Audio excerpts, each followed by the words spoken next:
Kozhikode NITയുടെ governing ബോഡിയിൽ വിവാദ വ്യവസായിയെ ഉൾപ്പെടുത്തിയെന്ന ആരോപണവുമായി BJP. കസ്റ്റംസ് ചോദ്യം ചെയ്ത പ്രവാസി വ്യവസായി ലഫീർ മുഹമ്മദിനെ ചുമതലയിലേക്ക് കൊണ്ടുവരുന്നതിൽ മുഖ്യമന്ത്രിയുടെ താൽപര്യം എന്താണെന്ന് വ്യക്തമാക്കണമെന്ന് BJP കോഴിക്കോട് സിറ്റി ജില്ലാ പ്രസിഡന്റ് KP പ്രകാശ് ബാബു ആവശ്യപ്പെട്ടു. നിയമനത്തെ BJP എതിർക്കും. ലഫീർ മുഹമ്മദിനെ കോഴിക്കോട് NITയിൽ കാലുകുത്താൻ BJP അനുവദിക്കില്ല.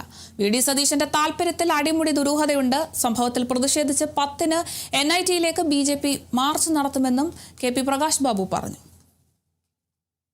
എന്ത് താല്പര്യമാണ് ബഹുമാനപ്പെട്ട കേരളത്തിൻ്റെ മുഖ്യമന്ത്രി VD സതീശന് ലഫീർ മുഹമ്മദ് എന്ന് പറയുന്ന കളങ്കിതനായിട്ടുള്ള ഒരു വിദേശ വ്യവസായിയെ ഈ ഒരു ചുമതലയിലേക്ക് കൊണ്ടുവരാൻ? എല്ലാ അർത്ഥത്തിലും ഇതിനെ ഭാരതീയ ജനതാ പാർട്ടി പ്രതിരോധിക്കും. ഞങ്ങളുടെ നിലപാട് വളരെ വ്യക്തമാണ്. ലഫീർ മുഹമ്മദിനെ കോഴിക്കോട് NITയുടെ ക്യാമ്പസിൽ കാലുകുത്താൻ BJP അനുവദിക്കില്ല.